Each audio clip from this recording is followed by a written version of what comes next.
Buenas tardes, hermanos. Dios me los siga bendiciendo. ¿Cómo están? En victoria. Eso es lo que tenemos que decir, porque es lo que la palabra dice, que en Cristo Jesús somos más que victoriosos.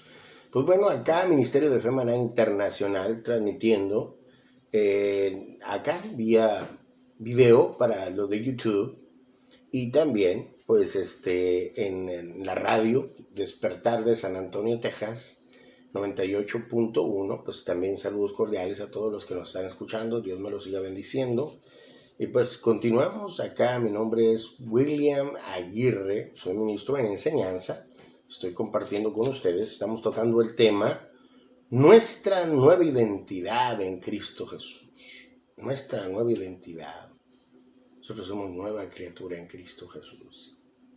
Eso es extraordinario, hermanos. Es hermoso saber que quedó borrado todo nuestro pasado en Cristo, que dice que Dios tiró en lo más profundo del mar nuestros pecados. ¿Cuántos de nosotros no anhelábamos una nueva oportunidad para poder ser diferentes, para poder escribir una nueva historia?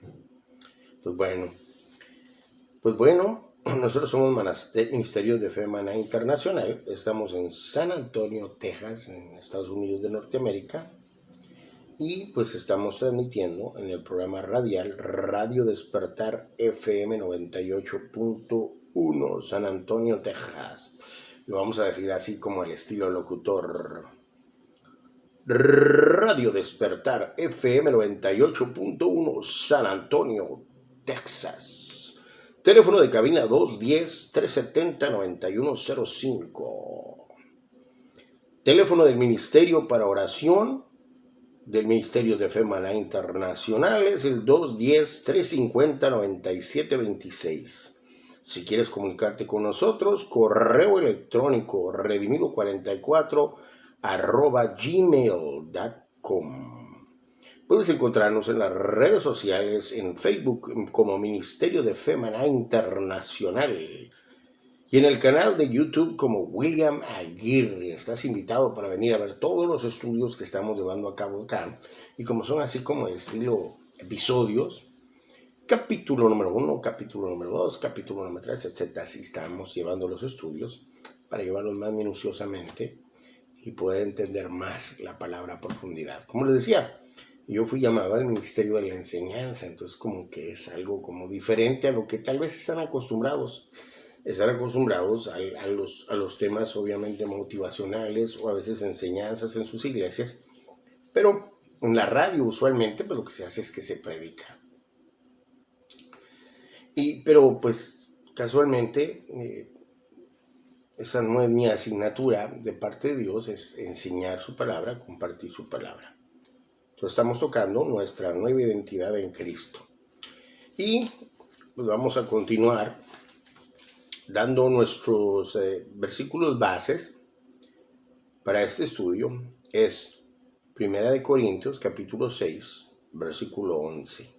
Y estos erais algunos de vosotros, pero fuisteis lavados, pero fuisteis santificados, pero fuisteis justificados en el nombre del Señor Jesucristo y en el Espíritu de nuestro Dios. Romanos 8:30. Y a los que predestinó, a estos también llamó, y a los que llamó, a estos también justificó, y a los que justificó también glorificó. Pues bueno, vamos a continuar. Nos quedamos en un punto que está: nosotros no somos quienes nos sentimos ser. Miren, esto sí es bien importante. Uno de los retos más difíciles que tenemos en la humanidad, nuestras emociones. Porque nuestras emociones son variantes. Nuestras emociones cambian. Por ejemplo, si nos sentimos tristes, a veces nos sentimos alejados de Dios. Dios no está conmigo. Dios no me oye. Dios, me has abandonado. Dios, ¿por qué? Y no somos solo nosotros. Bueno, en el caso de nuestro Señor Jesucristo, cuando cayó el pecado de todo el mundo sobre Él, Dijo, Padre, ¿por qué me has abandonado? Porque en el momento se sintió solo, se sintió desechado.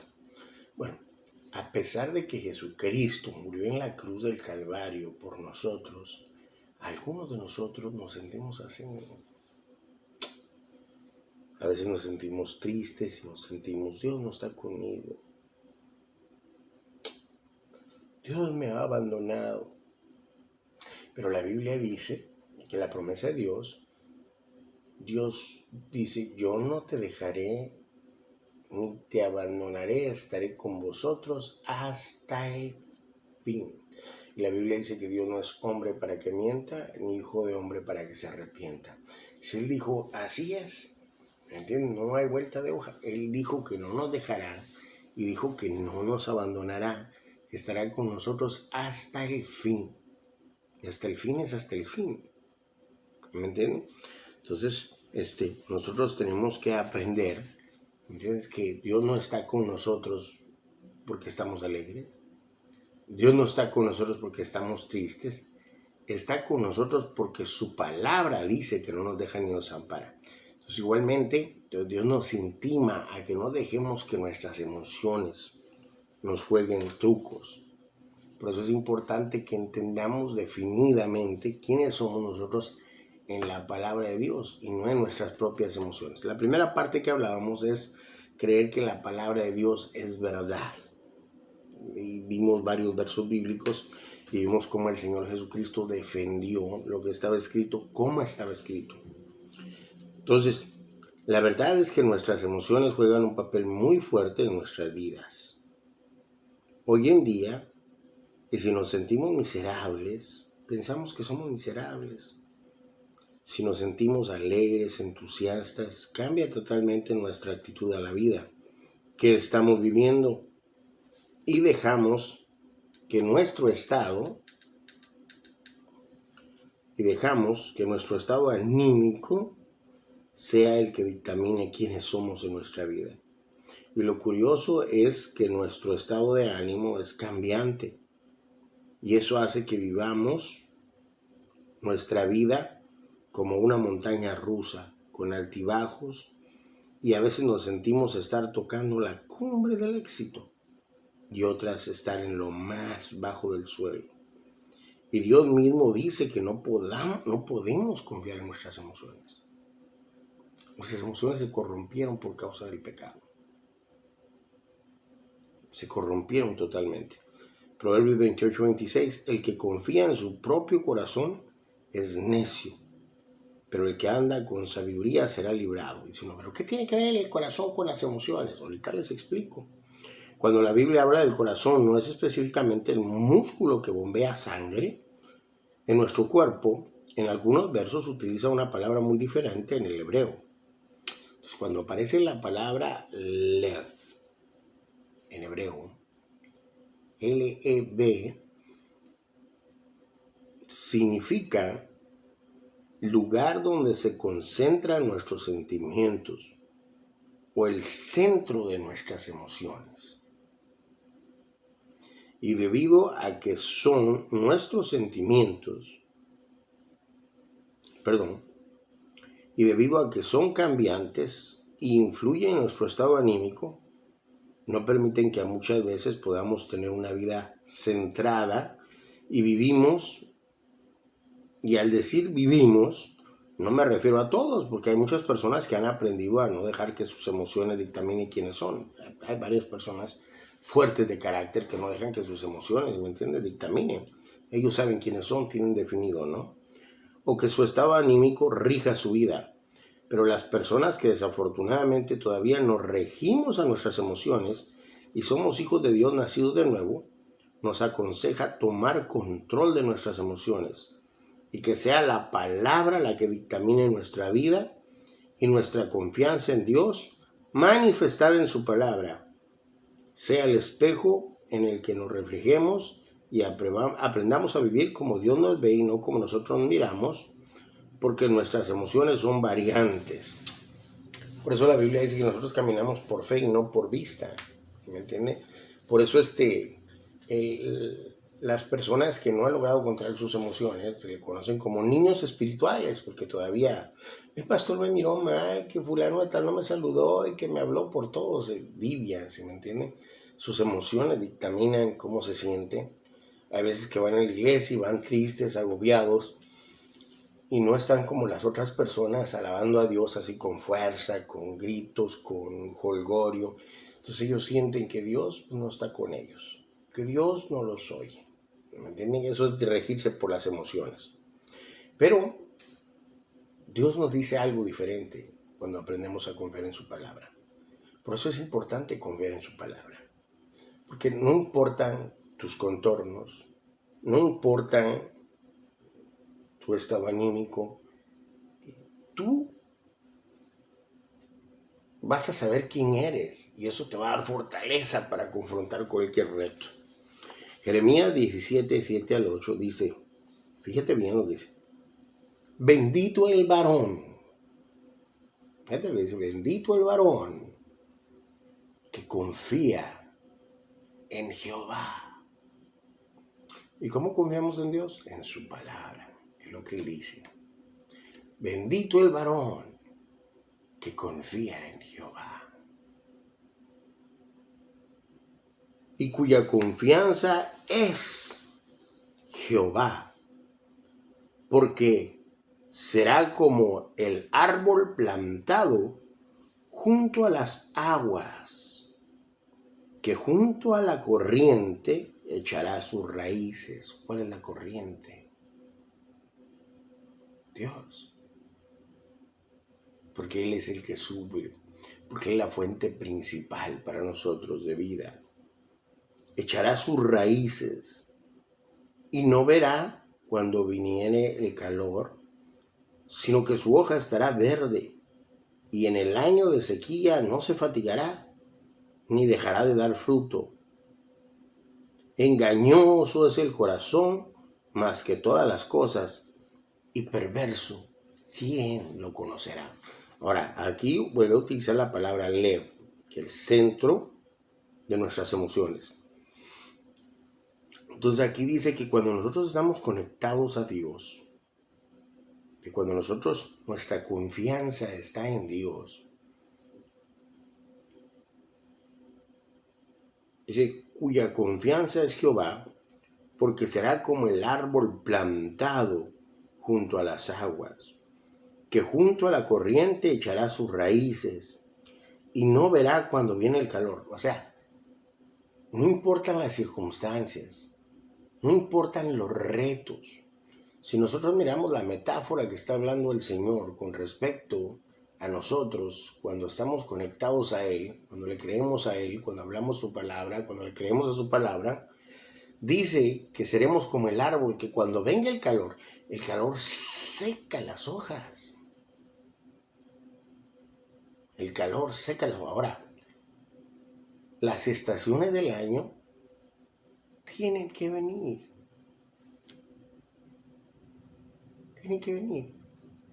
Pues, las situaciones difíciles de la vida, los retos de la vida, los problemas de la vida, las necesidades de la vida, las enfermedades, todos los retos van a venir.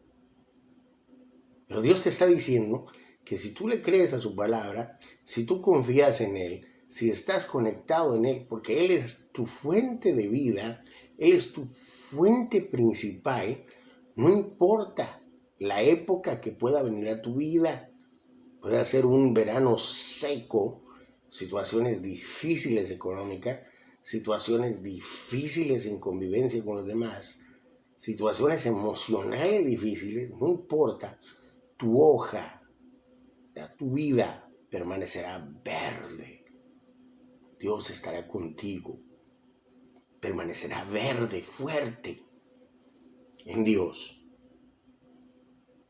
Dice que junto a corriente echará sus raíces, o sea, cuando te conectas directamente, succionas de Dios. ¿Y cómo lo haces? A través de su palabra. Dice, y no verán cuando viene el calor, sino que su hoja estará verde. Y en el año de sequía,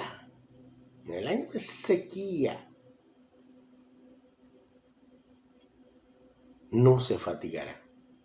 No importa qué tan difíciles las circunstancias, cuando tú confías en Dios, cuando tú le crees a Dios, cuando no te dejas guiar por tus emociones, por tus sentimientos, vas a permanecer firmes. Dice, ni dejará de dar fruto. Recordemos lo que le dijo a Adán: crecer, fructificar, da fruto. ¿Ya? Tú tienes que dar fruto, no importa. No importa la circunstancia, no importa el reto, no importa dónde te encuentres, no importa cómo te miren. Lo importante es cómo te mira Dios en su palabra, y le dice que tú eres victorioso. Y si tú estás conectado a Él, si tú tienes tu confianza puesta en Dios, la sequía no te fatigará. Ni dejarás de dar fruto. Eso es bien importante. No dejarás de dar fruto. Dice, ahora, lo curioso es este verso que viene siguiente. Este verso siguiente toca el motivo por qué Dios te está diciendo esto. Dice, engañoso es el corazón. O sea, a la palabra corazón dice, engañoso es el lugar donde se concentran tus emociones más que todas las cosas, y perverso, quien no entenderá. Corazón es malo. La Biblia dice que de la abundancia del corazón habla la boca. ¿Qué hay en tu corazón?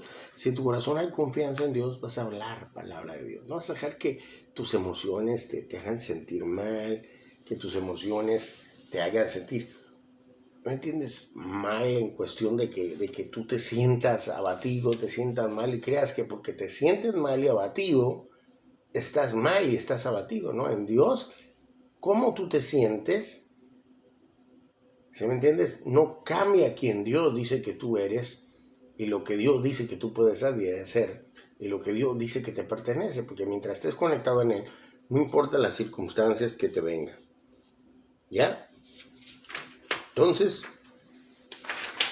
bueno, es entonces que no importa el cambio de las circunstancias en tus contornos, qué es lo que presenta las diferentes estaciones del año. En este verso muestra que cuando confías en quién eres en Dios, es cuando permaneces con tus hojas verdes. Y las hojas del árbol manifiestan el estado del árbol según la influencia que reciben las diferentes estaciones del año. Pero al decir que permanecen verdes, es porque aunque la estación cambie, el que confía en la palabra de Dios no se verá afectado por los diferentes retos que lleguen a nuestra vida. La Biblia habla claramente quiénes somos, cuál es nuestra postura delante de Dios, lo que poseemos, lo que podemos hacer en Dios, lo que tenemos en Cristo Jesús, porque fue en su sacrificio que nos hizo merecedores de todo lo que conlleva una nueva criatura. El problema principal de nosotros los cristianos es que no nos sentimos merecedores de lo que Dios tiene para nosotros, porque nosotros miramos nuestras circunstancias. Es lo que nosotros miramos, nuestras circunstancias. Me refiero a nuestras actitudes, nuestras acciones y nuestros pensamientos, que no son tan realmente buenos que pudiéramos decir que agradamos a Dios. ¿Me entienden? O sea, a veces también tiene que ver mucho la influencia de nuestras reacciones a las circunstancias que nos encontramos. A veces tenemos malas actitudes. A veces, pues tenemos una discusión con alguien, peleamos con alguien, tenemos una reacción negativa, maltratamos a alguien. Y lo primero que hacen, obviamente, es acusarte, porque el diablo es el acusador. Y lo primero que le hace es acusarte, buscar la manera de atacarte, de hacerte sentir mal. ¿Me entienden? Situaciones bien difíciles totalmente, porque te sientes agobiado, te sientes sucio, te sientes mal. A veces existe algo negativo y te sientes muy mal al respecto. Entonces, el problema es que eso que te hace hacer sentir mal no te deja que puedas tener esa confianza con Dios, ¿ya? Y el problema con nosotros es que no nos sentimos merecedores de lo que Dios tiene para nosotros, porque nosotros miramos nuestras circunstancias, a veces miramos nuestras actitudes negativas, nuestras acciones, nuestros pensamientos, que no son tan buenos que pudiéramos decir que agradan a Dios, y desafortunadamente, aunado a las enseñanzas que nos dicen que necesitamos ganarnos todo lo que Dios nos ha dado por medio de buenas obras. Y cuando miramos nuestras circunstancias y lo difícil que es vivir una vida en total integridad, llena de buenas obras, es cuando nos sentimos inmerecedores. Y escuchamos predicaciones y enseñanzas que nos intiman a vivir una vida en total santidad, porque para el cristiano regular la santidad y las buenas obras son un sinónimo, aun cuando la palabra santidad significa apartado. ¿Ya? Entonces nosotros nos sentimos mal. Bueno, yo no miro como mal cuando a veces hermanos te motivan a que vivas una vida en santidad, una vida en Dios. El problema es que quieren que vivas esa vida en santidad para obtener el favor de Dios o para mantener tu salvación. ¿Me entiendes? Y es frustrante cuando no puedes hacer eso. Y luego cuando te dicen, Hebreos 12:14, seguid la paz y la santidad, sin la cual nadie verá al Señor. Y lo malo es que cuando tienen el concepto de la santidad y lo relacionan con las obras, entonces acá te están diciendo que sin santidad nadie verá al Señor. Entonces tú te sientes, por tus actitudes, por los retos que tienes todavía, te sientes mal. Sientes que no puedes llenar ese requisito. El problema es que sí es un requisito, pero que Dios ya te dio ese requisito en Cristo. Dice en Hebreos 10:10, en esta voluntad hemos sido santificados en la sangre de Cristo, una vez y para siempre. Él se entregó una sola vez por nosotros y para siempre. Entonces, acá cuando Dios te dice, seguir la paz y la santidad, sin la cual nadie verá al Señor, entonces nadie puede ser santo en sus propias obras. Yo no puedo creer que alguien diga, ay, yo soy santo en mis propias obras, porque no. Entonces, ¿qué está diciendo el Señor acá? Que Él ya estableció el sistema en la que tú puedas ser santo para que tú puedas verle a Él, para que tú puedas compartir con Él. Dice la Biblia que Jesucristo abrió ese camino al lugar santísimo para que pudiéramos entrar delante de la presencia de Dios a través de su sangre en el sacrificio de la cruz del Calvario. Entonces Dios ya te santificó para que pudieras entrar. Como por ejemplo cuando en Levítico 16 el sumo sacerdote tenía que matar un animal en sacrificio para él poder entrar a fungir, si me entiende, ¿cómo se llama? A ser mediador por el sacrificio del pueblo, para poder entrar delante de la presencia de Dios. Entonces Dios permitió que en la sangre de Cristo fuera santificado. Entonces cuando aquí está diciendo, sin la santidad sin la cual nadie verá al Señor, Dios ya te dio esa entrada en Cristo Jesús cuando lo recibiste porque eres santo. Lo leímos al principio de la Escritura y en 1 Pedro 1:16 dice, porque escrito está, sed santos porque yo soy santo. Este es otro versículo impactante que muchas personas lo malinterpretan y lo utilizan para atacar a otras personas, intimándolos a que vivan en una vida en santidad en la que ellos mismos no pueden vivir y dándoles a entender que Dios te está diciendo que tú tienes que ser tan santo como Dios es santo. ¿Y quién puede alcanzar esa santidad? ¿Quién puede alcanzar esa santidad? ¿Quién? Entonces, acá lo tratan, lo interpretan, ¿sí me entienden? Como les digo, a veces lo interpretan como piensan y no como está escrito, y también acorde al contexto de toda la Biblia, porque toda la Biblia enseña que el hombre es incapaz de sus propias obras poder alcanzar una relación con Dios o poder llegar a ser tan santo como Dios. Entonces este verso dice uno, bueno, si Dios dice ser santo es porque yo soy santo, aquí no te está imponiendo que tú seas santo, como Él es santo, sino que Él te está dando de su santidad en Cristo Jesús. Un ejemplo más o menos, tal vez como medio chusco, pero a mí me dio mucha luz.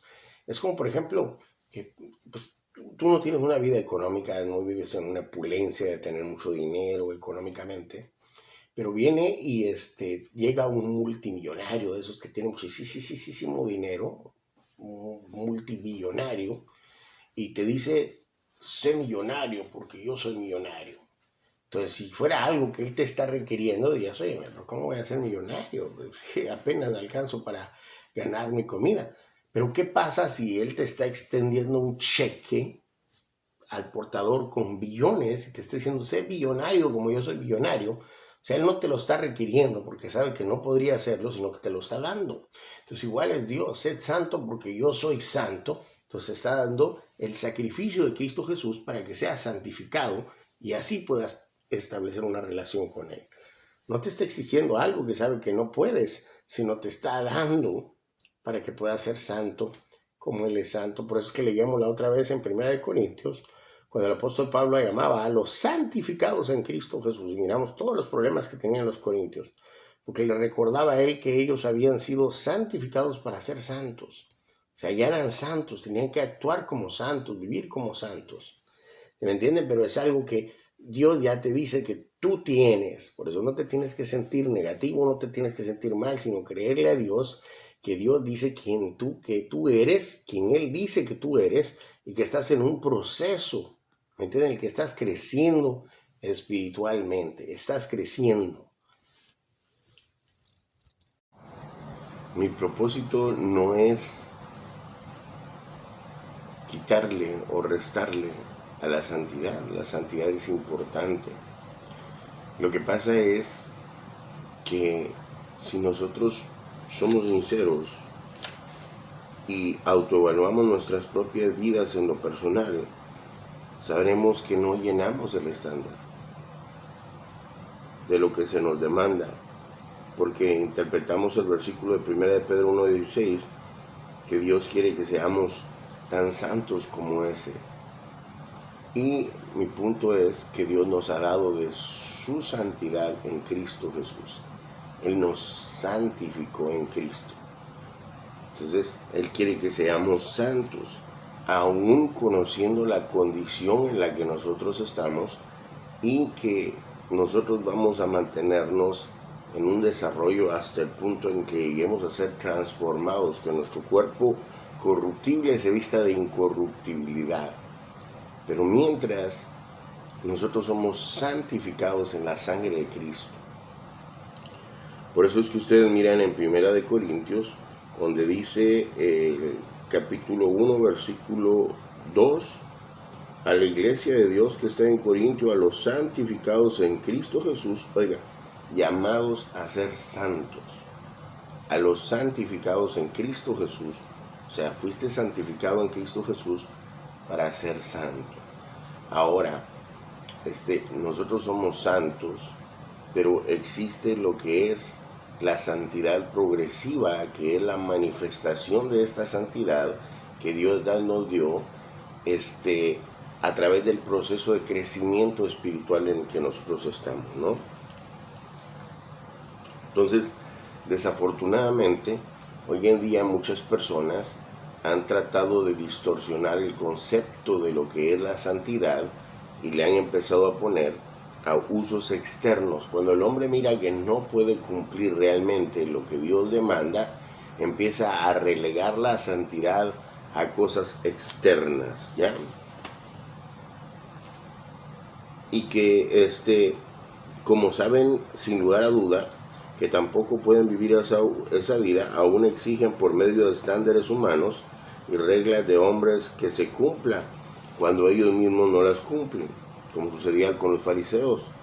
Mateo 23:4, de modo haced y observad todo lo que os diga, pero no hagáis conforme a sus obras, porque ellos dicen y no hacen, atan cargas pesadas y difíciles de llevar y las ponen sobre las espaldas de los hombres, pero ellos ni con un dedo quieren moverlas.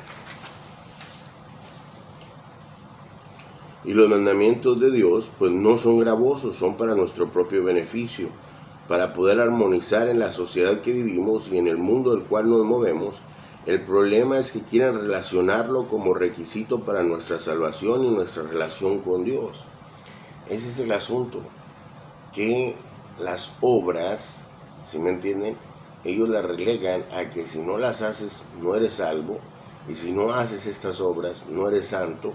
Lo curioso es que estas obras no las podías hacer previo a ser salvo, y estas obras no las podías hacer previo a ser santificado, y Dios te santificó. Ahora, al santificarte, al darte de su santidad, básicamente lo que Él hizo es permitir que pudieran nacer de nuevo, y al nacer de nuevo en esa nueva naturaleza, ahí es donde empieza a surgir el cambio de adentro hacia afuera. Y entonces es cuando se va manifestando, conforme tú vas creciendo espiritualmente, es que se va manifestando esa santidad en tu vida.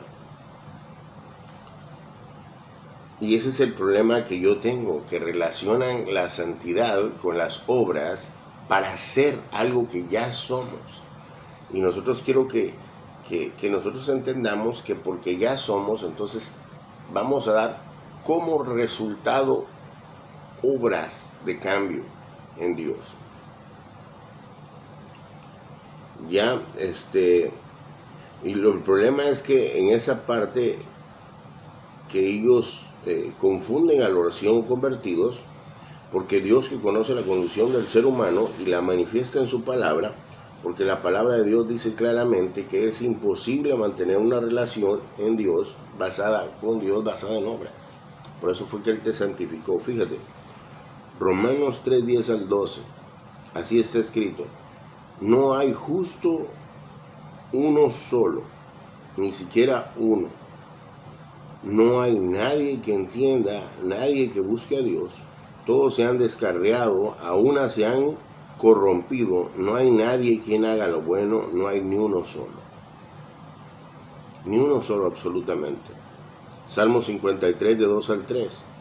El necio ha dicho en su corazón: no hay Dios. Se ha corrompido, ha cometido con injusticias abominables. No hay quien haga el bien.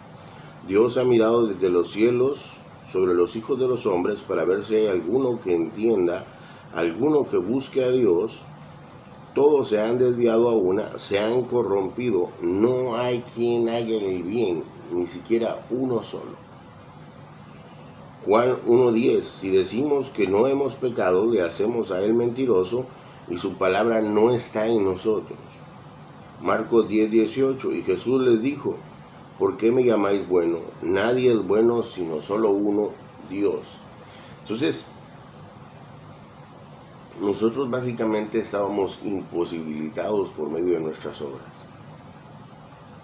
para poder llegar a alcanzar esa santidad. Entonces, el pensar que Dios te está diciendo, cuando dice sed santos porque yo soy santo, que te está demandando que seas tan santo como Él, es casi imposible con esto que Él mismo está manifestando, y se estaría contradiciendo en la palabra, porque Él sabe precisamente la condición del ser humano. Entonces lo que Él hizo fue que te santificó en Cristo Jesús, te hizo santo. Entonces tú no eres santo por lo que diga fulano, no eres santo por lo que diga mengano, no eres santo por lo que tú sientes, sino porque fuiste santificado en Cristo Jesús, lo que te dio la pauta para nacer de nuevo y que pudieras experimentar ese cambio. Entonces esto trae sin lugar a dudas un conflicto en nuestras vidas, porque nos hace sentir que no podemos merecer lo que Dios tiene para nosotros, y eso se refleja en la forma en la que oramos y le pedimos a Dios, porque le pedimos con súplicas y ruegos de una manera que queremos despertar la conmiseración, lástima, y quisiéramos hasta flagelarnos. Y lo curioso es que cuando le pedimos, le llamamos Padre, pero no nos dirigimos a Él como Padre, sino más bien como un esclavo a su amo, aunque la palabra dice que ya no somos siervos sino hijos. En eso consiste también el problema, en el que, como le decía anteriormente, el tener este concepto de que somos inmerecedores, porque nosotros miramos que es imposible que podamos hacer las obras, Entonces eso hace que nosotros cuando entremos delante de la presencia de Dios, en peticiones, cuando hace que entremos delante de la presencia de Dios, pues entramos delante de Él como esclavos, entramos arrastrándonos, lo que ningún padre creo que quisiera que sus hijos hicieran. En Juan 8:34 dice, Jesús le respondió, en verdad os digo que todo el que comete pecado es esclavo del pecado, y el esclavo no queda en la casa para siempre. Oiga, el Hijo sí permanece para siempre. Así que si el Hijo os hace libres, seréis realmente libres. Nosotros somos libres en Cristo Jesús, somos hijos de Dios. Y el esclavo no permanece en casa, el Hijo sí, nosotros ya somos hijos y no tenemos que actuar como esclavos. Dios no es nuestro amo, es nuestro Dios, nuestro Padre. Él nos creó, Él nos ama. Dice la Biblia que en Jesucristo podemos entrar libremente delante de su presencia, dice.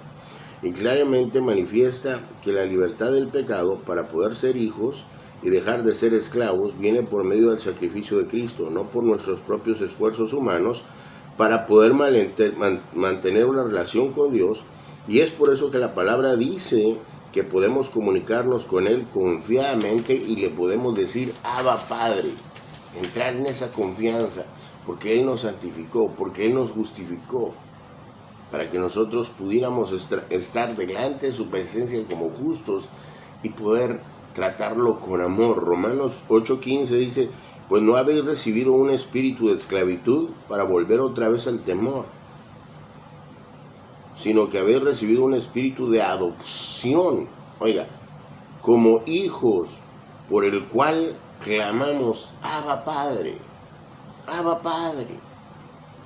Y eso quiere decir traducido como papito, una forma cariñosa de dirigirse a tu Padre.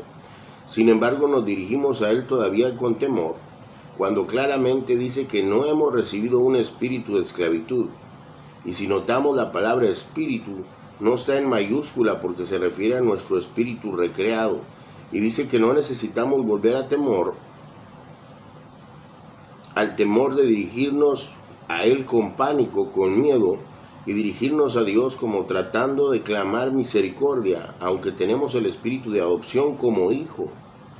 Nos dirigimos a Dios a veces como de un esclavo a su amo, pero todo eso se debe a la manera en la que hemos sido instruidos y el doble mensaje que nos dan, que somos hijos de Dios, pero que a causa de nuestras actitudes y nuestro pecado y nuestra forma de vida no merecemos las promesas. Y luego producimos versos usando palabras que a veces no tenemos la clara definición de lo que significa y nos dirigimos de esa manera y sacamos un concepto erróneo, como por ejemplo el uso que se le da al siguiente verso. Quiero que analicemos esto. Lo que está diciendo, lo que estamos platicando es el hecho de la forma en la que nos dirigimos a Dios, que viene a causa de que no sabemos cuál es nuestra nueva identidad en Él. Y que pensamos que por nuestras obras o por lo que hacemos o no hacemos es como podemos establecer esa relación con Él. Y cuando nos sentimos, que no podemos realizar estas obras, por los versos que leímos anteriormente, entonces sentimos que no podemos tener el derecho de entrar a Él como hijos y entramos como un esclavo le pide algo a su amo, y no es así. Y a veces somos instruidos erróneamente en la mala interpretación de versos, como por ejemplo Efesios 6:18 dice, cuando te diriges a Dios, dice, con toda oración, oiga, y súplica. Entonces, esta palabra súplica la relacionamos como que tenemos que llorar, gritar, como que tenemos que arrastrarnos a Dios. Dice, con toda oración y súplica, orad en todo tiempo en el Espíritu, y así velad con perseverancia y súplica por los santos. Ahora fíjese, le damos a la palabra súplica el sinónimo de clamor, pena, compasión, caridad, conmiseración, misericordia, piedad, porque viene en un verso relacionado con la oración. Por eso lo relacionamos, que es la forma en la que tenemos que orar. Relacionamos la palabra súplica con humillarnos, arrastrarnos delante de Dios para causar lástima delante de Él. Sin embargo, buscando en el diccionario, se llama el diccionario en el que busqué esta información, Free Dictionary Online. Dice, encontramos esta definición de la palabra súplica que se identifica más con la manera que Dios quiere que nos dirigamos a Él. Fíjense bien, esta palabra súplica que aparece, la palabra súplica, lo que significa pedir una cosa con respeto y humildad. La palabra súplica significa pedir una cosa con respeto y humildad, no que te arrastres delante de Dios, no vas a ir a demandarle, pero es tu Padre. Dice, entonces, bajo este concepto vamos a leer Efesios 6:18, con toda oración, ¿ya? Y respeto y humildad, orad en todo tiempo en el Espíritu, y así velad con toda perseverancia y respeto y humildad por todos los santos. O sea, así se da cuenta, cambia realmente, porque el carácter de Dios no es como, ven, suplícame, arrástrate. No, la Biblia dice que podemos pedir confiadamente a Dios en el nombre de Jesús, dice. Pero todo esto viene, como le digo, el ignorar de quiénes somos nosotros realmente en Dios y que nos sentimos pecadores delante de Él, y aunque ya seamos nuevas criaturas en Cristo, seguimos sintiéndonos tan culpables como cuando estábamos en el mundo. Y los que nos enseñan que nuestra relación con Dios está basada en nuestras buenas obras, saben que las obras de santidad que se exigen para tener un grado de espiritualidad no se pueden al estándar que ellos mismos ponen o adjudican a Dios como requerimiento para mantener una relación con Él o recibir las bendiciones que Él nos ha dado ya en Cristo Jesús. Entonces lo suplantan con mandatos y costumbres de hombres y empiezan a enfocarse en actos exteriores que tienen que ver con liturgias, vestimientas o cosas exteriores. Ya entonces cuando ven que no pueden y quieren sentirse santos, y es curioso porque uno puede ver en las iglesias cómo entre los mismos hermanos desafortunadamente menosprecian a veces una mujer que viene tal vez con la falda más corta, o viene tal vez con el pelo, con la cara maquillada, o que viene arreglada, y ya la quieren ver como, esta no es santa. ¿De dónde sacaron ellos que el maquillaje, que la falda está relacionado con la santidad? ¿De dónde se saca eso? De pensamientos de hombres que no tienen el conocimiento. De pensamientos de hombres que no tienen el conocimiento. Y nosotros nos ponemos a pensar, cuando Dios envió a Pedro a que le hablara a este señor romano, ¿cómo se llama? No recuerdo el nombre, a Cornelio. Cuando llegó que le hablara, Cornelio era un centurión romano y ellos usaban minifalda, era parte de su indumentaria. Bueno, nosotros podemos ver en películas o podemos ver en la historia la indumentaria, cómo se vestían. Pues, ¿cómo le va a ir a hablar a alguien que es un pecador? O cómo va a llegar Pedro a decirle, mira nomás con minifalda, que no sabes que en el futuro va a existir el pantalón y que lo que estás haciendo es pecado. Es increíble cómo relacionamos eso, y es precisamente lo que les digo. Y son personas que no entienden a veces el concepto de la santidad y que hemos sido santificados en Cristo Jesús. ¿Y me entienden? No en base a nuestras obras. Las obras tienen que ser el resultado, pero ellos tratan de ponerle, como por ejemplo, la Biblia dice que uno no mienta, que no robe. La Biblia dice honrarás a tu padre y a tu madre. La Biblia dice que el que le diga necio tonto a su hermano ya lo mató y culpable de muerte. Pero esas cosas no las hacemos.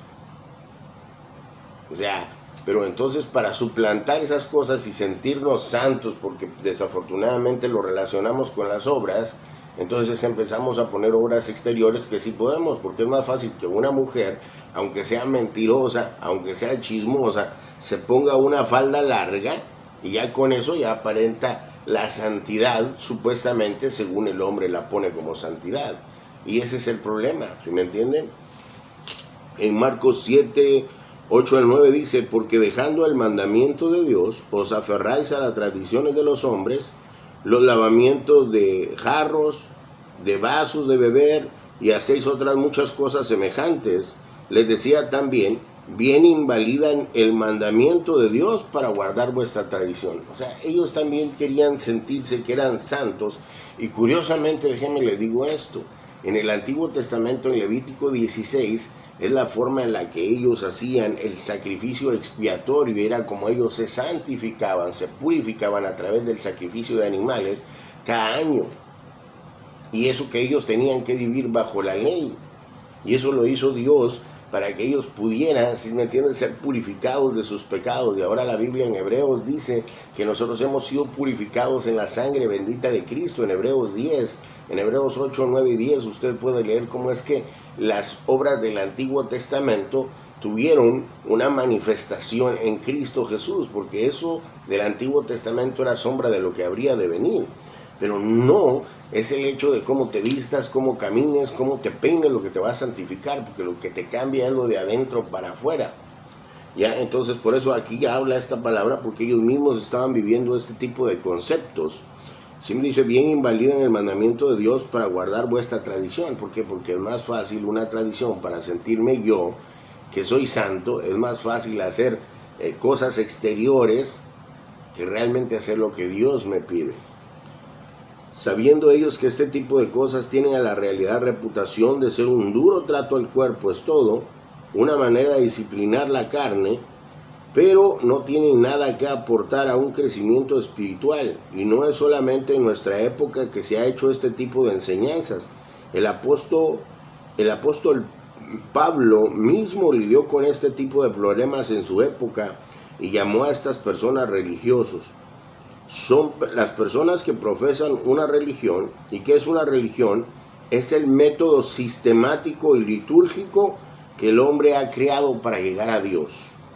¿Me entiendes? La religión, por eso le llaman religiosos, porque siguen más a una religión que la palabra, es el, ¿cómo se llama? El método sistemático y litúrgico que el hombre ha creado para poder llegar a Dios.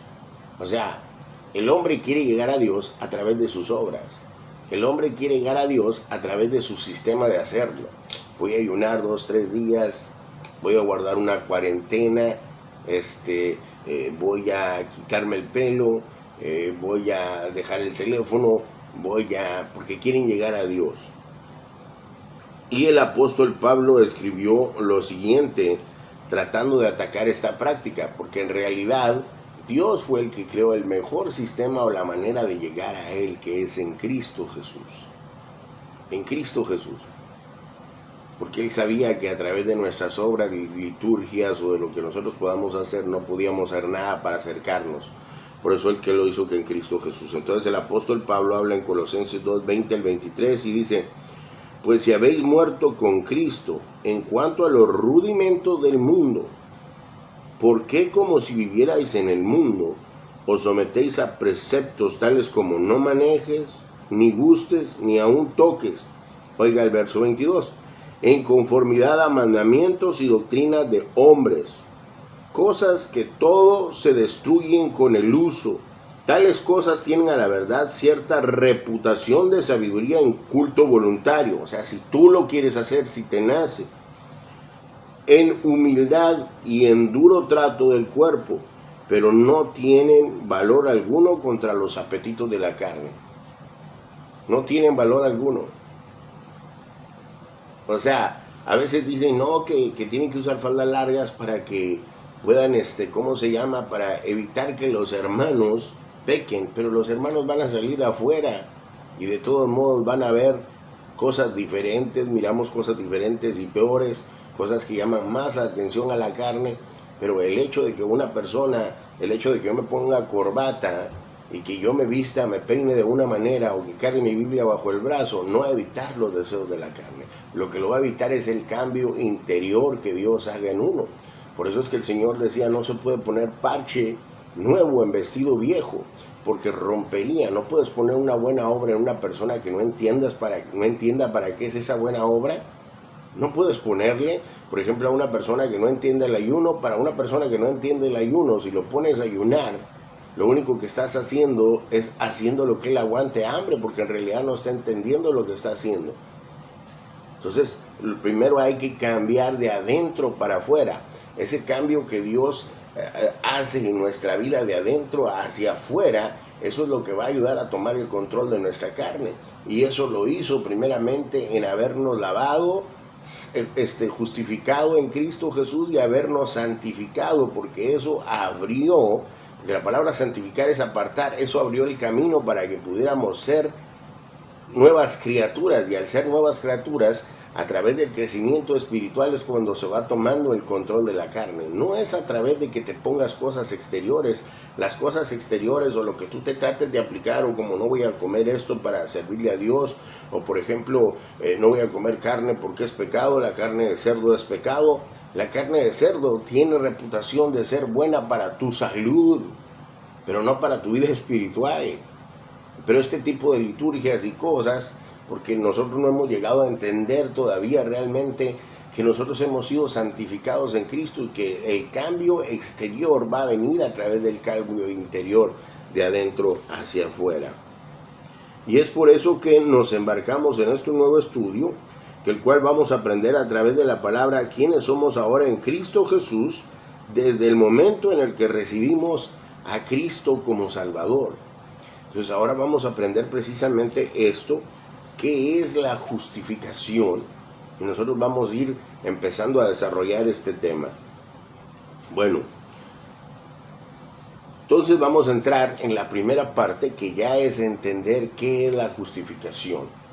Vamos a empezar a desarrollar este tema para poder avanzarle ya a los siguientes estudios, para que ya sepamos en detalle qué significa la justificación, qué significa la santificación y qué significa la glorificación, para que ya podamos entender con mayor claridad este concepto. Ok, en la justificación vamos a entrar en la parte introductoria y luego vamos a entrar en la definición qué significa. Parte del proceso de entender lo que nos llevó a poder disfrutar de nuestra nueva identidad en Cristo Jesús para con Dios fue llenar los requisitos que Dios pedía para llegar a poder poseer esa nueva naturaleza divina. Y los requisitos que Él pedía fueron cumplidos en Cristo Jesús. Y uno de ellos era estar justos delante de su presencia.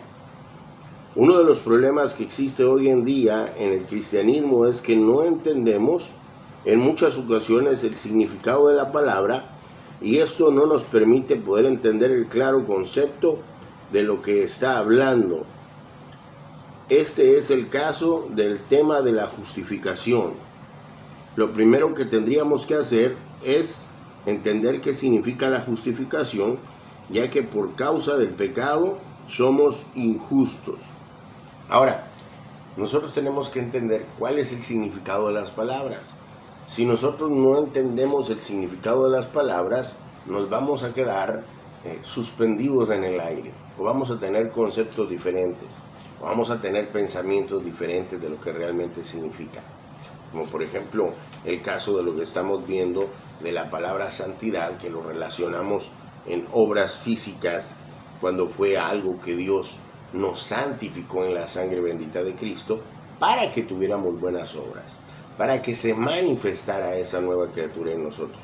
Entonces, cuando nosotros no entendemos el significado de la justificación, entonces nosotros no vamos a entender, ni vamos a tener el claro concepto, ni el panorama completo, y no vamos a estar tan agradecidos con Dios, sino hasta que entendamos la proporción tan gigante en la que Dios manifestó su amor en nosotros.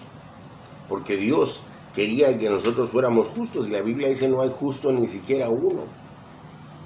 Ni siquiera uno puede presentarse delante de la presencia de Dios como justo en sus propias obras.